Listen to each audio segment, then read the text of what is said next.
नमस्कार किसान साथियों, मैं हूं आपका दोस्त दिलसाद। आपका बहुत बहुत स्वागत है आपके अपने यूट्यूब चैनल इंडियन किसान हेल्प में। दोस्तों, आज की इस वीडियो में हम बात करेंगे गेहूं की फसल में यूरिया देने का सही समय क्या है। पहली यूरिया हम पानी लगाने से पहले दें या फिर पानी लगाने के बाद दें।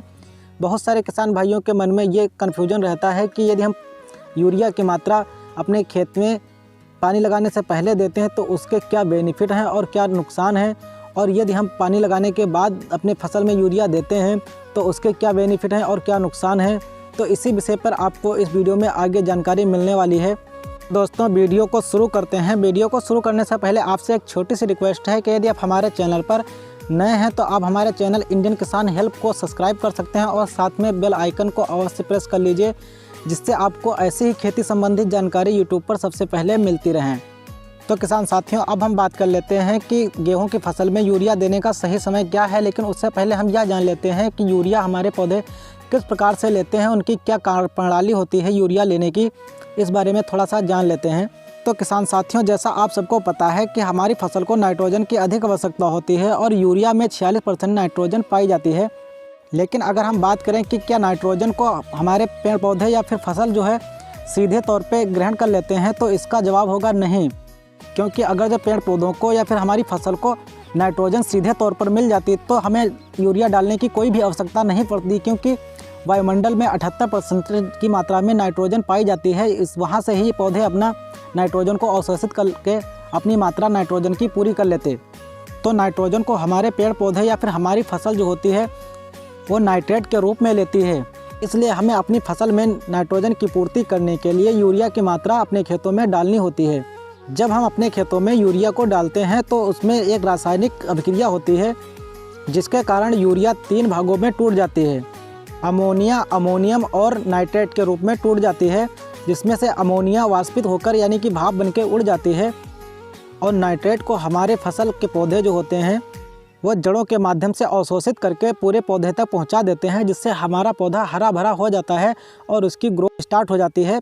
किसान साथियों, अब हम बात कर लेते हैं अपनी गेहूं की फसल में यूरिया की मात्रा कब देनी चाहिए। तो इसके लिए कई परिस्थितियां उत्तरदायी होती हैं। आप अपने खेत की परिस्थितियों के अनुसार यूरिया की मात्रा आप पहले भी दे सकते हैं या फिर यूरिया की मात्रा पानी देने के बाद भी दे सकते हैं। अगर आप सिंचाई टिब्बुल यानी कि फव्वारे विधि से करते हैं तो आपको यूरिया पहले दे देनी है। उस कंडीशन में क्या होता है कि यदि आप यूरिया अपने खेत में पहले डाल देते हैं और उसके बाद आप पानी देते हैं तो पानी फव्वारे के रूप में गिरता है और यूरिया घुलकर आपकी जड़ों तक पहुंच जाती है और जड़ों से पूरे पौधे में पहुंच जाती है। इसलिए यदि आप फव्वारे विधि से सिंचाई करते हैं तो आपको यूरिया पहले डाल देनी चाहिए। और यदि आप अपने खेत की सिंचाई खुला करते हैं यानी कि खुला पानी देते हैं अपने खेत में, तो उस कंडीशन में आपको यूरिया पानी देने के बाद डालनी चाहिए। क्योंकि अगर आप यूरिया की मात्रा पहले डाल देते हैं और उसके बाद आप पानी लगाते हैं तो पानी की मात्रा अधिक हो जाती है, जिसके कारण यूरिया लीच डाउन यानी कि अंतरस्रावित होकर ज़मीन की निचली सतह तक पहुंच जाती है और आपके पौधों की जड़ें यानी कि फसल की जो जड़ें होती हैं वो सिर्फ 2 इंच या 3 इंच तक ही जाती हैं, जिससे यूरिया की मात्रा प्रॉपर आपको पौधों तक नहीं पहुँच पाती है। और आप यूरिया तो डाल देते हैं लेकिन उसका आपको फ़ायदा नहीं मिल पाता है।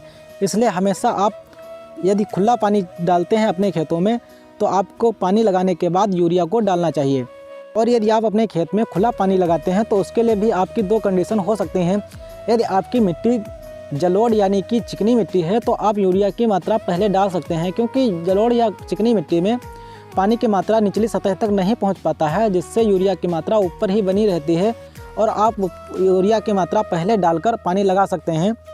लेकिन यदि आपके खेत में बलुई मिट्टी है तो उस कंडीशन में आपको यूरिया पहले तो बिल्कुल डालना ही नहीं है, क्योंकि बलुई मिट्टी में पानी की मात्रा निचली सतह तक पहुंच जाती है और उसके साथ साथ यूरिया भी लीच डाउन हो जाती है और यूरिया पानी के साथ घुलकर निचली सतह तक पहुंच जाती है, जिससे आपके फसल में पर्याप्त यूरिया की मात्रा नहीं मिल पाती है।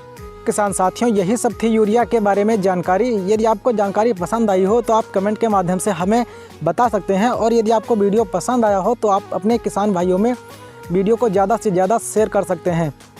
तब तक के लिए धन्यवाद। मिलते हैं एक नई जानकारी के साथ एक नए वीडियो में।